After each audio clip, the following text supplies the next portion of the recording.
Vou colocar nesses termos para ficar mais simples, tá? Onde que se perdeu a mão com essa questão da cultura, assim?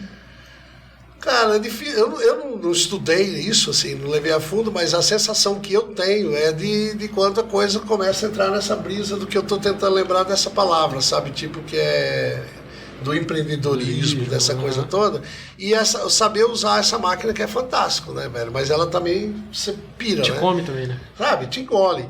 Então, assim, mesmo eu estou tendo uma dificuldade muito grande hoje para escrever. Eu escrevia muito bem, né? Blá, blá.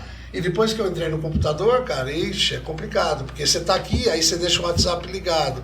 Aí você tá com não sei o quê. Aí chega não sei o que lá. Sabe? Você vira uma paçoca. Sabe? Você não tem uma coisa mesmo de... Falta, foco, acho que um pouco, falta, assim... Como que é? Você tem que tomar cuidado para falar disso. Não é cuidado, mas assim, para não virar uma coisa meio, sabe... Pô, não, só a gente era... Não é isso, velho. Sabe, eu sinto falta de trabalho mesmo, sabe? De cima da coisa, assim. Uma sabe, postura, talvez, diferente?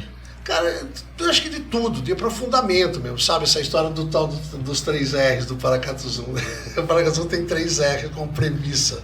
Tem um livro com premissa, que é Os Parceiros. Onde que saiu os 3 R's? Saiu do Demerval Saviani, que aliás é comunista, era do Partido Comunista. Aliás, o Partido Comunista, que quem escreveu um dos melhores projetos de cultura desse país é exatamente o Partido Comunista, né? Que foi uma das coisas, que é o CPC, por exemplo, é uma coisa absurda, né? Que era essa coisa da integração da universidade, isso foi do caraca, só que depois veio ditadura, essa coisa toda. E aí, Belo, virou os 3 R do Demerval Saviani, que eu fui fazer um curso lá da área de... Tinha que fazer, mas eu devia ter feito o magistério, né? A licenciatura. Eu não fiz lá. E aí, um belo dia, lendo um texto do Demerval Saviani, ele fala desses 3 R's, né? Que é radicalidade, rigor e ruptura, que é bem a cara do Partido Comunista mesmo, né? Radicalidade no sentido de você ir na raiz das coisas. Mas não adianta se você ir na raiz e ficar lá, que nem eu chegar aqui e começar a ficar falando da raiz e você vira uma árvore, né? Sabe? Fica lá parado, né? Então você tem que saber ir na raiz, voltar e dialogar com o que está em torno. Então esse é o sentido da radicalidade. Do rigor, isso é praxe para os comunistas, né? Isso é... Eu queria ensinar para você. Cara, tem que ter. Tem que ter rigor. Disciplina. Eu tenho uma dificuldade muito grande comigo mesmo, até mas eu tento. Por exemplo, caminho todos os dias, 2h30 de manhã e tal. Você tem que ter, sabe? Você tem que, às vezes, puta, eu não estou afim, mas você tem que ter. E uma das coisas que o Paracatu Zoom também é muito legal e muito forte, que eu gosto muito, que é assim, não tem atraso. Marcou 7h, 6:45, já está todo mundo lá. Eu me lembro de uma cena, cara, que a gente fez um encontro aqui, e não sei quem foi lá, o Elendor ia atrasar, porque ele estava vindo de Alta Floresta, ele ia descer em Campinas e ia chegar aqui super atrasado, e a gente foi buscar ele. E o encontro do Paracatu Zoom estava marcado para as 9h aqui na POSP. E a gente foi e atrasou. Ao invés de chegar para as 9h, a gente chegou, era 9h40. A hora que eu entrei, cara, o Fer acho que tinha 13, 14 anos na época, cineasta hoje também. A hora que eu entrei assim, ele com aquela cara dele de paquá, né? Ele olhou pra mim, sempre comigo, briga sempre comigo. Vocês reclamam pra caraca, mas tudo vem sempre de mim. Aí o Fer olhou com aquela cara assim pra mim, a hora que eu tava entrando, ele fez assim pra mim. Não. Nem falou nada. Cara, isso é marcante. Então tem essa coisa da disciplina. Parece. Teve um professor aqui, o Mauro, puta, velho, Mauro Cortez, caraca, esqueci o apelido do Mauro, puta que pena. O Mauro é professor da produção. Um belo dia, não sei quem foi, ele estava falando, aí o pessoal perguntou, ele foi no programa. Ele falou, cara, o Paracatu Zoom é a coisa mais fantástica que eu vi, que é um caos organizado. É organizado. Uma loucura, velho, entendeu? Tipo, e pra gente isso era muito... É o próprio Chico Science, né? Eu me desorganizando, posso me organizar. Exatamente. E por aí vai. Exatamente. Então, cara, o Paracatu Zoom é isso. O Paracatu Zoom é uma coisa que não existe. Eu não estava com ela até agora. Eu fico fazendo camiseta, mas só que ela vai ficando pela estrada. Eu fiz uma ontem. Né? Essa aqui também fui eu que fiz, né?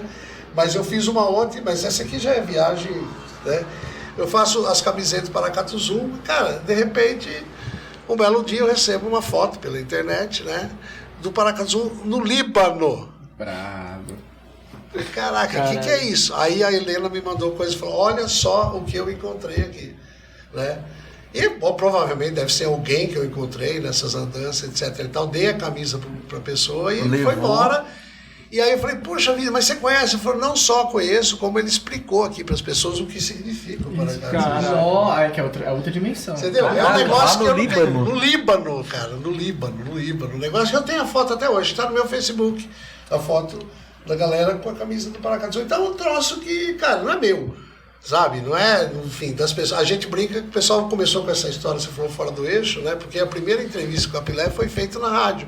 E fui eu que fiz. Aliás, essa entrevista sumiu. Aqui em São Carlos. Aqui, ela estava no coisa. Nunca mais eu vi essa entrevista. Precisava achar essa entrevista. Deve estar nos arquivos lá da rádio. Não tá, já caçamos, já procurei, Eita. porque teve uma bate-boca entre eu e Pablo Capilé que foi, sabe, histórico. Sumiram mesmo. Não sei, não tô acusando, Capilé. Que não Mas tá até lá, não tá mais lá, entendeu? Não tá mais lá, porque ali a gente já falava, que quando eles trouxeram, porque tinha todo um projeto deles lá de Cuiabá, não sei o que e tal. E aí durante a entrevista eu falava, meu velho, desculpa, mas esse filme eu já assisti, eu sei onde vai dar, entendeu? E foi onde deu. Não que, sabe, não porque, como eu sou um gênio e tal, não porque, sabe, aí de movimentos culturais você está falando da Dia cultura de menos se popular. espera de lá que não vem nada mesmo, né? Sabe, cara, sabe o que pega? Você falou de cultura popular, cara, eu me lembro de uma cena, eu não vou lembrar o nome do cara, lembro Toninho alguma coisa, que é um cara que era de Secretaria de Estado. Cara, é assustador isso, anos 90. Uma vez a gente foi, aqui tinha como chama isso? Porra, tô ficando realmente, tá diminuindo a pilha, tá caindo. Mas eu me lembro, velho, de uma história que tinha um grupo de, não era Maracatu, era um outro grupo, era um grupo de Catira, mas tinha outro nome e tal, enfim. Aí o cara falou, porque eu vim aqui, os caras tiveram que, a gente pediu pra gente assinar os documentos. Cara, teve todo um movimento, cara, pela Secretaria de Estado da Cultura de cooptação dessa coisa para fazer, inclusive, o tal do Mapa Cultural Paulista, que era um projeto que foi aí dos anos 90, etc. e tal. Computação que eu digo assim, sabe, os caras não tinham participação nenhuma. Eles iam lá, se apresentavam, recebiam ali uma graninha e tal, mas não tinha, sabe? Então... Não era ligado com tinha. Aí com a começava, galera. aí quando pegava, escolhia alguém, por exemplo, vamos supor que isso aqui é um grupo de... Eu tive um depoimento do presidente do Maracatu lá de Pernambuco, que ele brinca, que ele fala assim, não sei o que foi, tem uns grupos de Maracatu na universidade, não existe isso. Para com isso, não existe isso. Isso é uma outra coisa, legítimo, pode ser, mas o Maracatu é isso, é uma outra coisa. E o cara falando sobre isso. E é muito isso, porque o que chegava? Tinha esse grupo aqui, detectava em você que era um cara que puxava coisa. Aí começava a botar grana e virava uma outra coisa. Velho, no festival, né? Que é onde teve um festival de teatro belíssimo, né? Acho que até acabou a pilha aí, né? O que acontece? Estou dentro do avião e começo a ouvir uma briga lá no fundo do avião. E eram os caras que estavam voltando comigo, que era o pessoal que tinha aqueles... Sabe o que é uma empanada? Que é aquele... espetáculo nordestino, aquele teatro de boneco nordestino, que eles ficam brigando, se batendo, e empanada é o quadro assim, né? Aí eu fui ver o que estava rolando lá no fundo. Falei, gente, o avião, isso que briga. Aí fui lá, mediador, né?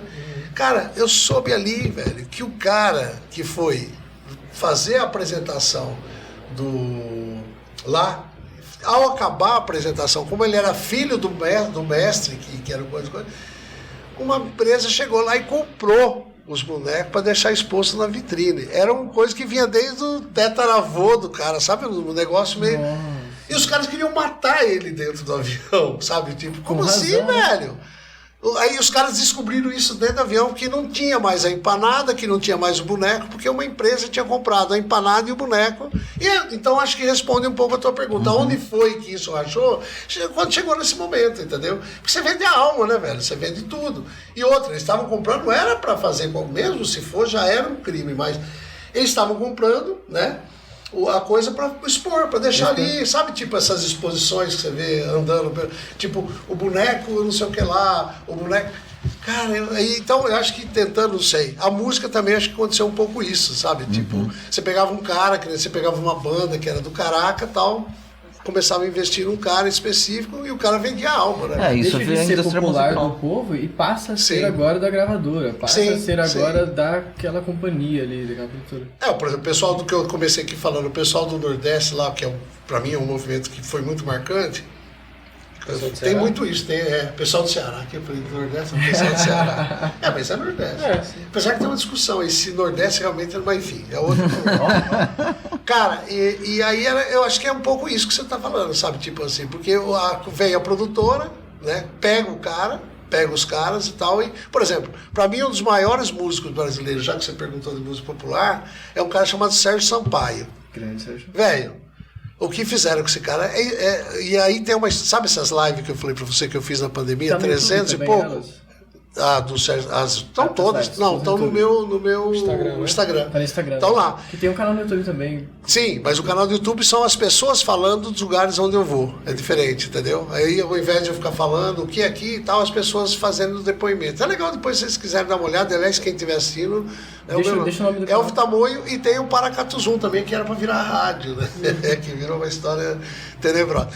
Mas assim, no Sérgio Sampaio, por exemplo, sabe por que o Sérgio Sampaio conseguiu gravar os discos que ele gravou, velho? Porque simplesmente tinha um cara chamado Raul Seixas, que quando veio o músico, a banda, os Raul, seus Pantera, a banda não conseguiu ficar no Rio. Os caras tiveram que voltar. E o Raul ficou. Só que não tinha mais a banda, ele virou produtor. Ele era o produtor de uma produtora. Ele era um bom produtor, inclusive, fez um monte de trabalho. Só que ele fala isso, o Raul. Que o pessoal ficou bravo um dia que eu falei isso. Mas o Raul falava assim, cara, eu não produzo como as músicas do Sérgio Sampaio está num outro nível do que eu faço. Para mim, ele é o melhor, etc. E tal. Então, você pega essas coisas, você consegue pegar um cara que conseguiu gravar, acho que 3 discos, do Sérgio Sampaio. É muito curiosa a história dele, porque é isso, ele grava 3 discos em vidas com essa bênção do Raul, né, no certo sentido. Quando ele morre, é lançado um 4º disco dele póstumo, que quem meio que operou, provavelmente outras pessoas junto, mas um dos grandes nomes que estava junto, era o Zé Cabaleiro. Sim. Aliás, é um puta disco. E aí, cara, nessas lives eu consegui chegar no irmão do Sérgio Sampaio. Esqueci agora. Tá lá no coisa. Fala, foi do caraca, conversa. Ele começou a contar todas as histórias da música, do que estava em torno. O sonho do Sérgio Sampaio era gravar o que o Roberto Carlos gravasse, porque eles dois são de Cachoeira de Itapemirim. O sonho do Sérgio começou a fazer, ele queria que o Roberto gravasse. O Roberto nunca quis gravar uma música dele. E aí começou a falar, e ele virou e falou, viu, porra, depois dessa conversa, não sei o quê. Pesado, né? Depois, a gente precisa fazer. Então eu falei, cara, então vamos fazer alguma coisa. Já comecei. Ligar para o Vitor Mendes, ligar para não sei quem. Falei, galera, vamos juntar isso aqui. Os caras viram, os caras toparam, velho. O cara pegou e morreu, velho. Nossa. Tipo assim, 2 semanas depois, quando a gente falou, caraca, perdemos essa pegada. Mas nem sei porque. Onde se perdeu? Que é a pergunta sua. Cara, eu não sei se perdeu ou se encontrou para outra coisa, né? Existe vácuo. Eu tava pensando numa coisa nesse sentido, porque é muito curioso que muitos dos nomes que foram colocados aqui como os grandes nomes eram pessoas que eram conhecidas, por exemplo, como malditos pela própria indústria fonográfica, né?